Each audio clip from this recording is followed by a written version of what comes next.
Boa tarde, meus caros amigos patriotas, nacionalistas. Hoje, quinta-feira, 24 de agosto de 2017, respondendo aí a uma série de pedidos, né, de alguns amigos aí me pediram, aliás, já vinham pedindo há algum tempo, né, que eu fizesse um apanhado a respeito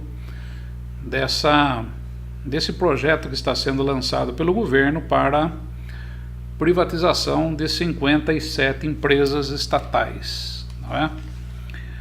E eu tinha ficado de fazer isso, mas como agora parece que o debate se acirrou, né? Acabou acontecendo um debate mais forte a respeito disso.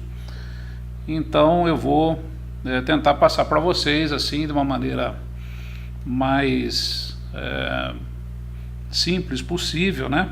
Porque o estudo das questões das empresas estatais ela não é tão simples assim, ela é bastante complexa, ela tem aí muitos números, muita coisa em termos de economia, finanças, né, para ser compreendido, e também tudo relacionado ao PIB do país, etc., e superávit primário e tudo mais, para que nós possamos fazer uma análise disso tudo, né?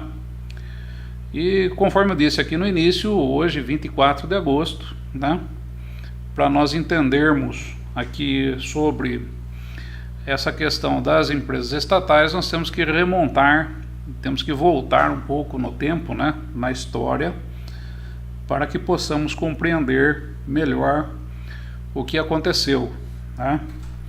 É muito fácil você chegar hoje e dizer assim, não, vamos privatizar tudo, né? E você não levar em consideração detalhes importantes como a própria história e também como a própria economia, né, finanças, superávit primário e PIB do país. Muito bem. É até curioso, né, estar falando sobre isso no dia de hoje, porque na data de hoje nós comemoramos aí 63 anos do falecimento do único presidente que esse país teve e o único presidente nacionalista que esse país teve. Nacionalista no tempo dele, em seu tempo, né? Não podemos nunca deixar de dizer que o nacionalismo é uma ideologia adaptável ao tempo, né? E adapta-se com perfeição aos tempos de hoje, né? É só uma questão da releitura, né, do que se trata o nacionalismo. Mas Getúlio, né, Getúlio Vargas, em seu tempo, foi um grande nacionalista, isso eu estou falando na década de 30, tá? E essa questão das empresas estatais, né, e se nós temos hoje empresas estatais para serem vendidas, nós devemos a esse presidente, que é considerado o maior presidente que o país já teve, né? E Getúlio Vargas, né, já começando a entrar um pouco pela história, né, ele governou o Brasil em dois períodos. Um período inicial de 15 anos, né, de 1930 até 1945, e depois um período curto, né, de 3 anos e meio, que foi de janeiro de 1951 até o dia 24 de agosto de 1954, quando ele se suicidou, né? Então foi um período aí de 3 anos e meio. E a história, ela está muito, a história e a questão das estatais está muito ligada a Getúlio Vargas, né? Pelo seguinte: na década de 40, o Brasil era um país ainda estritamente agrícola.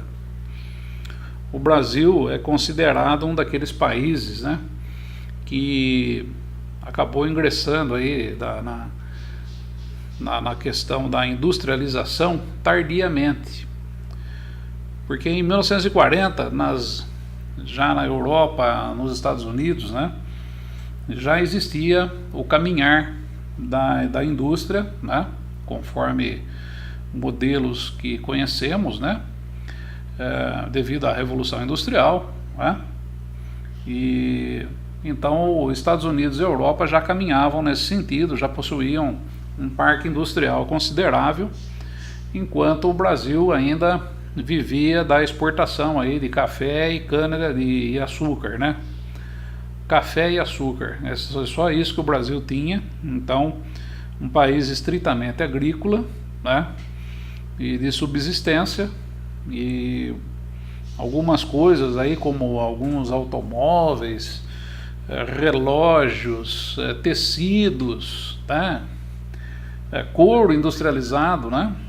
Tudo isso era importado. Nós não fabricávamos nada aqui no nosso país. A nossa atividade aqui era única, estritamente agrícola, não tínhamos nada. E por volta de 1940, né, Getúlio Vargas, então, percebendo a dificuldade, né, de se traçar aí um desenvolvimento para a nação, ele se lançou, né, aí na criação dessas empresas estatais. E qual que era o objetivo inicial da coisa? Como estava dentro do período da industrialização, né, mundial, a ideia de Getúlio foi que pessoas, né, ligadas à indústria, tanto na Europa como nos Estados Unidos, iriam investir, né, dinheiro. Os bancos, né, principalmente bancos europeus e tudo mais, investiriam dinheiros na indústria. Os bancos e os investidores da época não estavam mais investindo dinheiro em agricultura, né? A agricultura estava dando e sobrando naquele tempo, não existia interesse nenhum em se fazer isso, né? Então Getúlio Vargas começou, né, a fazer aí o desenvolvimento, a implantação de algumas empresas estatais, porque o setor privado não tinha nenhuma condição para caminhar com as próprias pernas e fazer a implantação de empresas, né? Então o Getúlio Vargas ele visualizou isso, né? Que com o dinheiro que o governo tinha, né, que a nação tinha, ele poderia dar início à industrialização do país, que é a industrialização que não podia ser feita pelo setor privado, teria que ser feito pelo setor público, não tinha outro caminho. O setor público, e inclusive até hoje ainda, isso aqui é um ponto muito importante, o setor público brasileiro, né, ele puxa o crescimento da nação, tá? Ele é responsável, ele é a locomotiva-chefe da nação, e vocês vão entender já o porquê, né? Então, ele começou então com o projeto do Plano de Desenvolvimento Nacional, né? O Plano Nacional de Desenvolvimento, o primeiro, né? Que depois veio um segundo aí na época do governo militar, né? E o Plano Nacional de Desenvolvimento, ele deu início aí por volta de 1940, né? E com algumas empresas como a CSN, né? A fábrica de motores, né? Fábrica Nacional de Motores, a famosa FENEME, né? Não sei quem se lembra disso daí. E a partir dali começou uma industrialização, fabricação de caminhões, né? Para transporte da safra agrícola, que até isso tinha que ser importado, né? Esses caminhões aqui no Brasil eram todos importados, né? Eu me lembro disso porque meu pai era mecânico, e ele sempre comentava, né, a respeito dos caminhões internacionais, né, que eram importados aqui para o Brasil para fazer aí o transporte da safra agrícola, né? Então Getúlio Vargas foi um visionário, né? Ele começou a produzir então o ferro, o aço, né? As indústrias de transformação surgiram. E assim ele foi conseguindo, né, a partir dessas indústrias, né, alguma parceria com alguns bancos, etc., e foi desenvolvendo, né, as empresas estatais e suprindo lacunas, né, que a iniciativa privada não conseguia suprir, né, e também não tinha interesse, né, a bancada era ruralista, o pessoal queria só colocar o dinheiro deles na agricultura e não o dinheiro na industrialização, né? Então, coube ao governo, o governo nacionalista, entender isso, né? Visualizar isso e partir então para o investimento do dinheiro do Tesouro Nacional, né? No desenvolvimento dessas empresas estatais, né? E as estatais elas foram então muito importantes para a captação de recursos no exterior, tanto naquela época, né, tanto no tempo de Getúlio, como mais tarde, né, na década de 70, com o governo militar, né? O governo militar também lançou mão, né, do segundo PND, segundo Plano de Desenvolvimento Nacional, ou Plano Nacional de Desenvolvimento, conforme os senhores queiram, né? E na década de 70 também os militares, né, utilizaram-se das companhias estatais para fazer captação de recursos no exterior, né? Só que daí aconteceu, né, que na década de 70, com a crise do petróleo, a Petrobras ela foi criada aí em 1953, né? E o BNDE, não era BNDES, né? O S veio depois. O BNDE foi criado em 1960, né?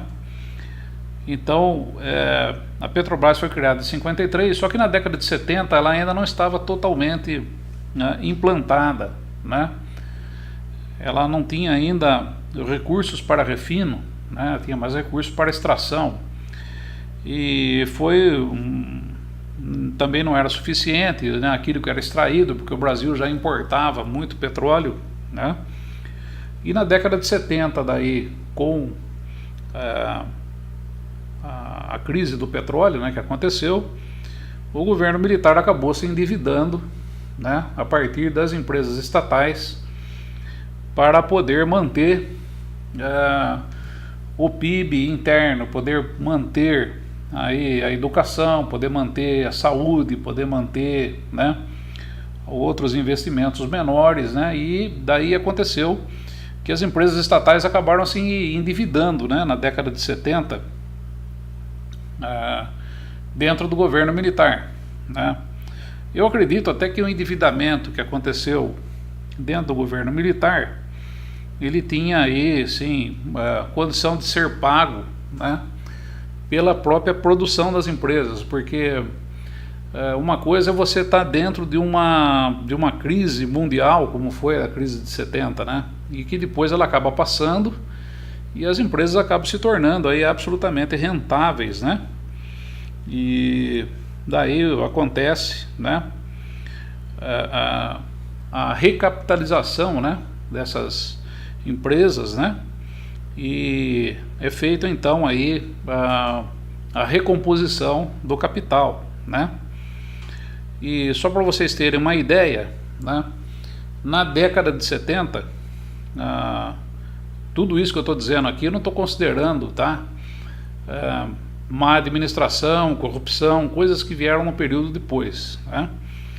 Na década de 70, a contribuição dessas empresas para o Tesouro Nacional, né, para o PIB brasileiro, para os cofres públicos, era de 4%.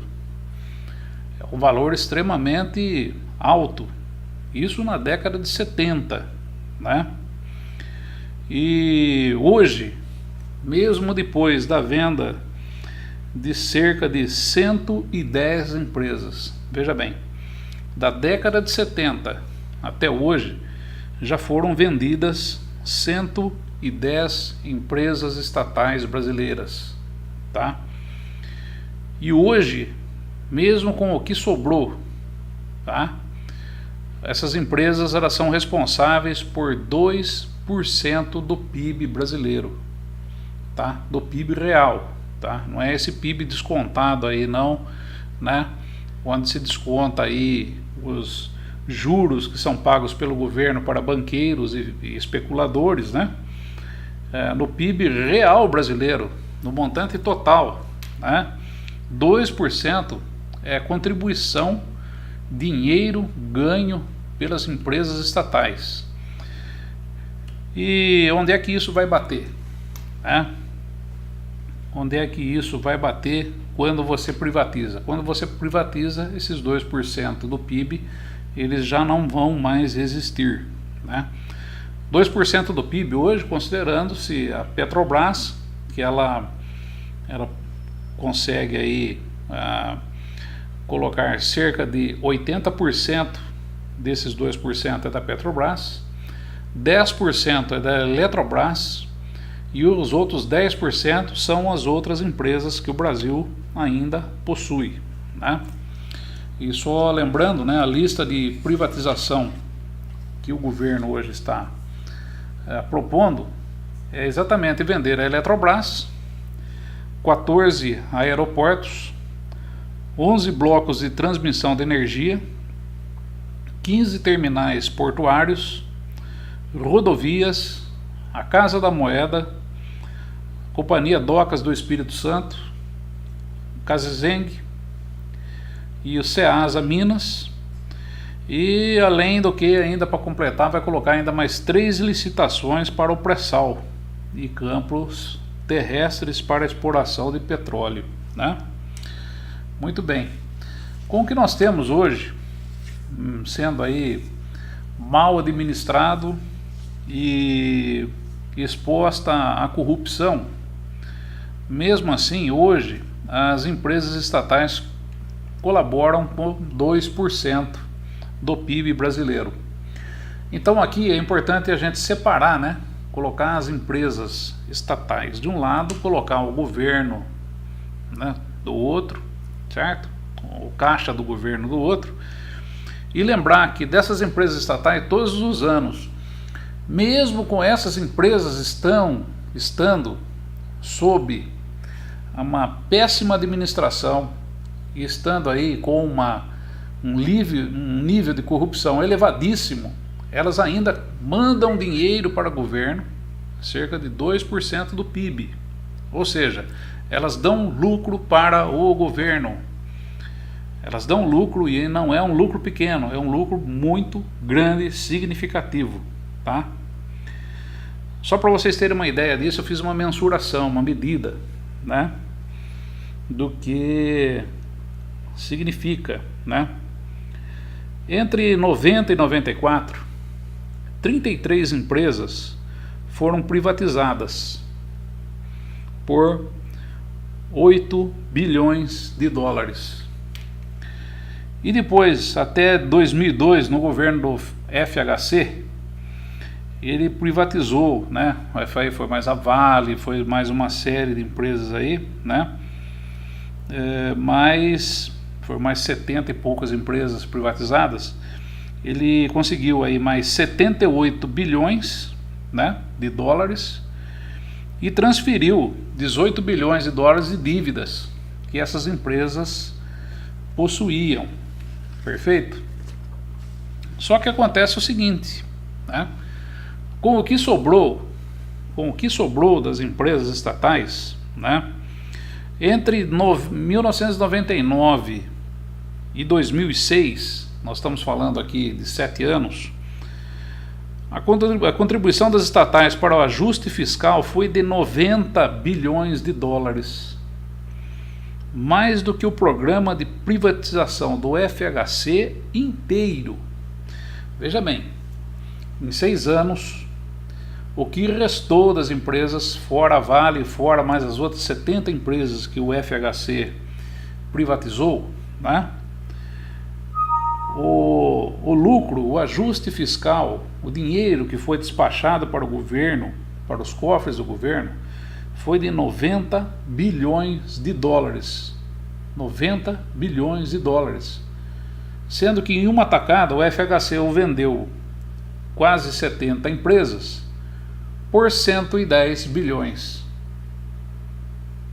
Tá vendo como é que é a coisa? Então,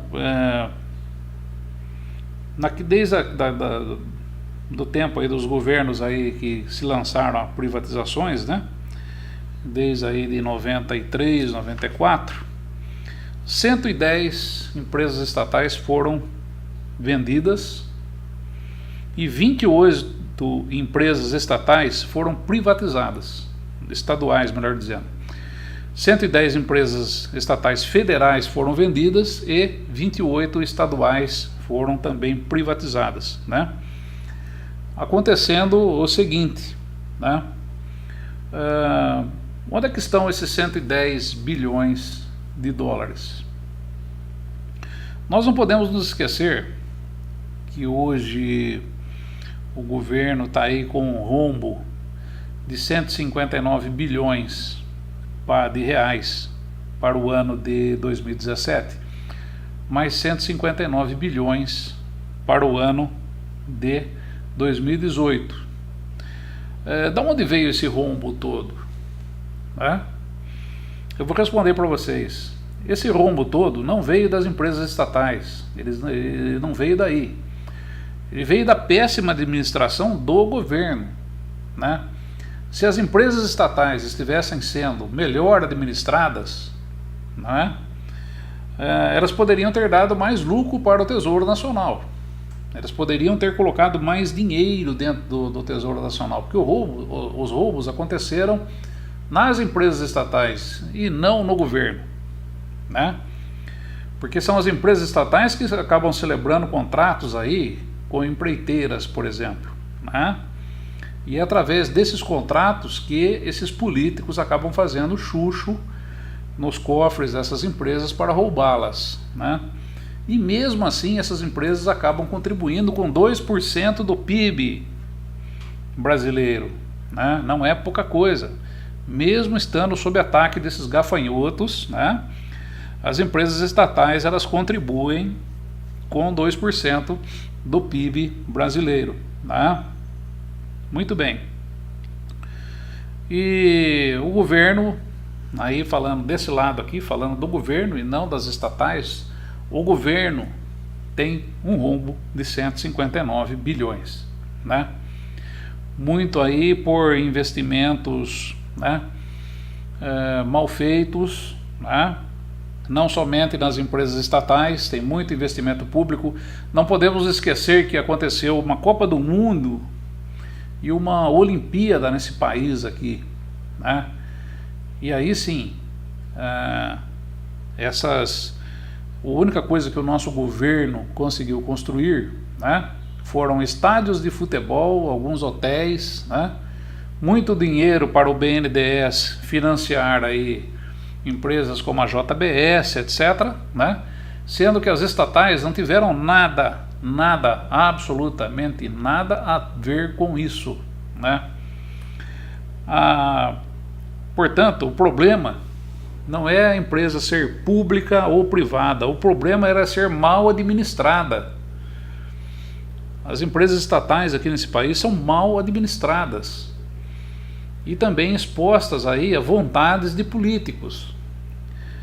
E hoje nós temos um rombo de 159 bilhões no governo e não nas estatais, né?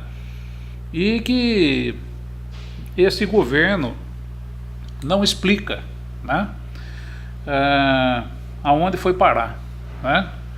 Esse governo deveria ter a fineza de vir a público e dissecar e apresentar detalhes a respeito de todas esse rombo, né, que existe aí no orçamento público, que nada tem a ver com as empresas estatais, né?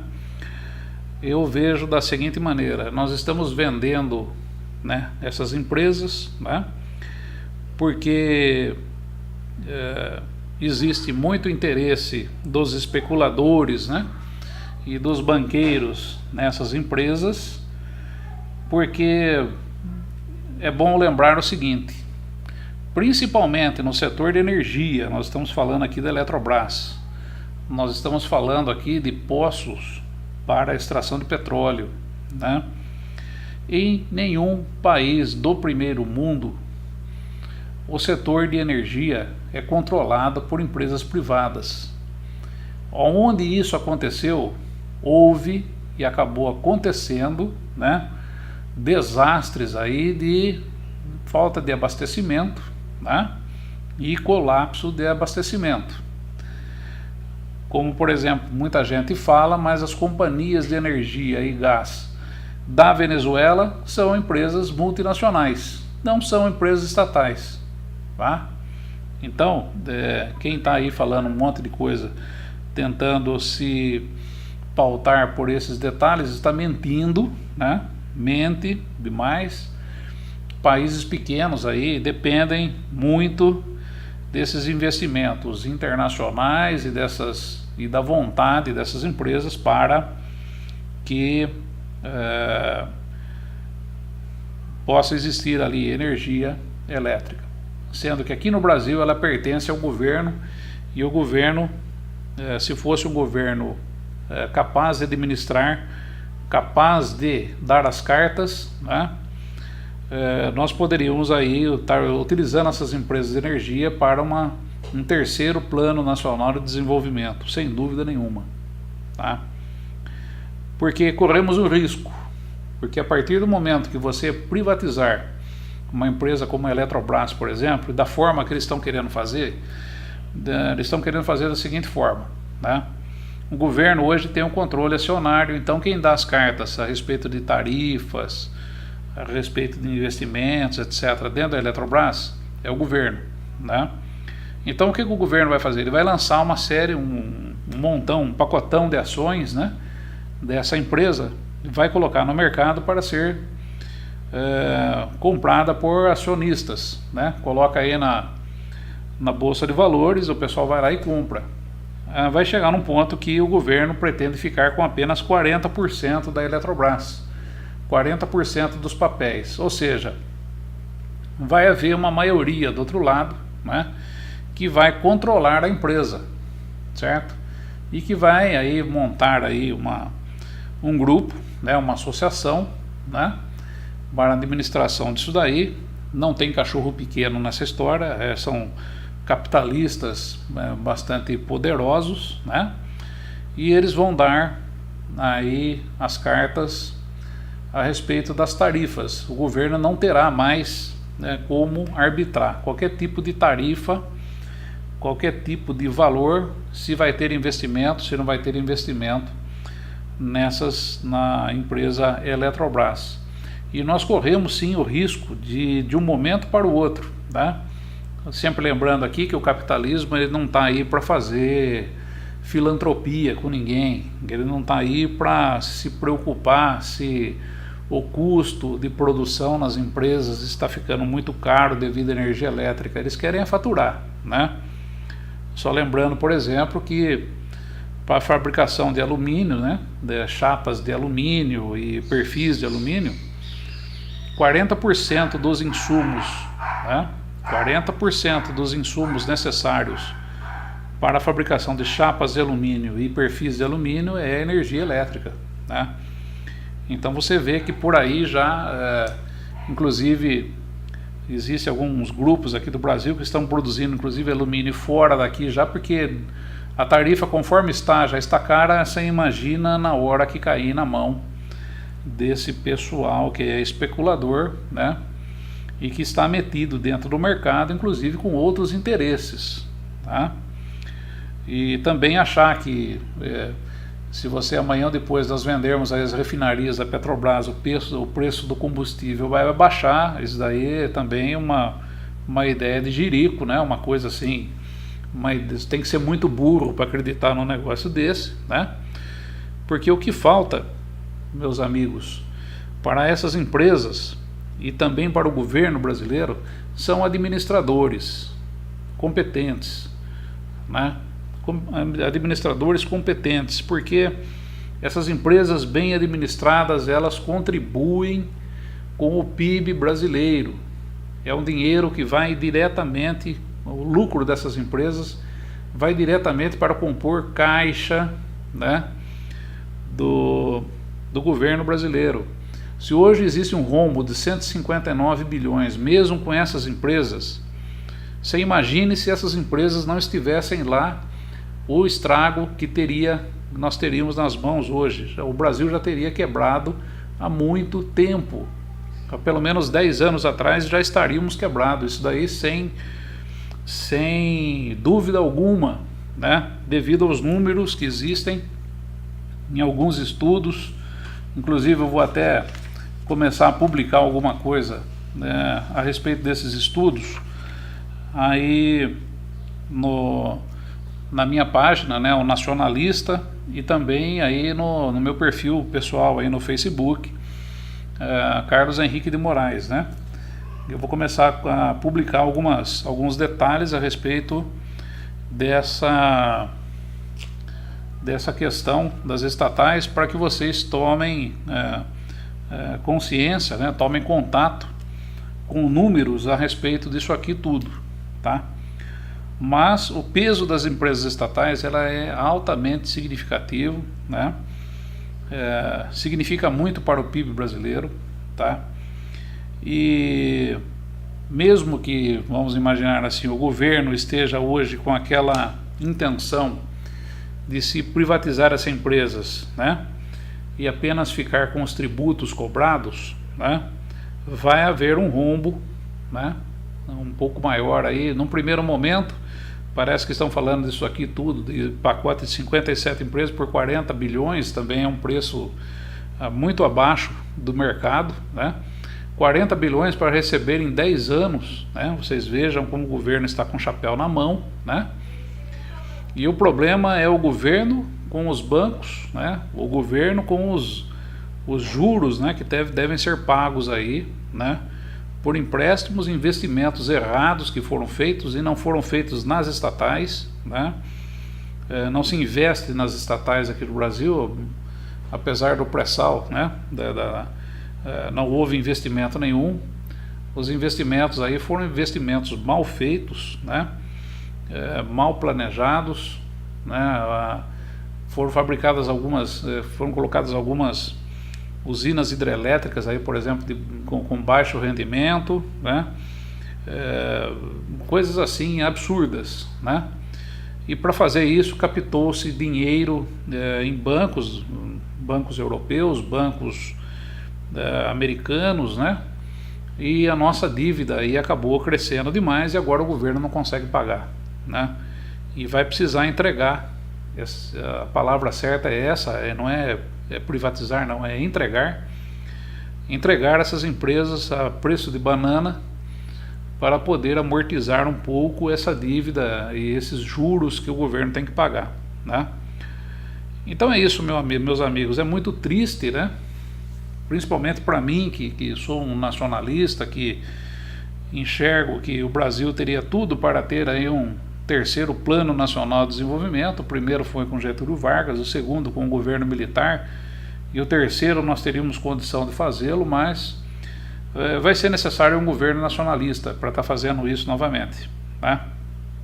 Agora, se alguém imagina, né, que realmente os especuladores, né, e os banqueiros, eles têm aí alguma consideração, algum compromisso com o Brasil, porque estarão comprando, né, isso daí, é muito pelo contrário.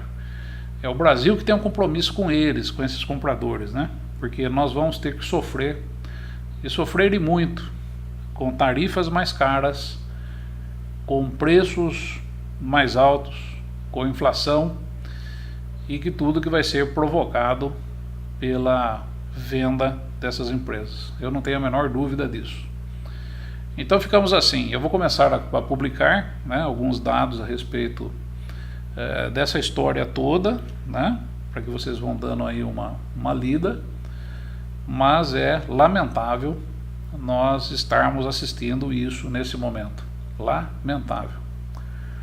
Grande abraço a todos, um excelente final de semana, muita saúde, muita paz, fiquem com Deus e até a próxima oportunidade.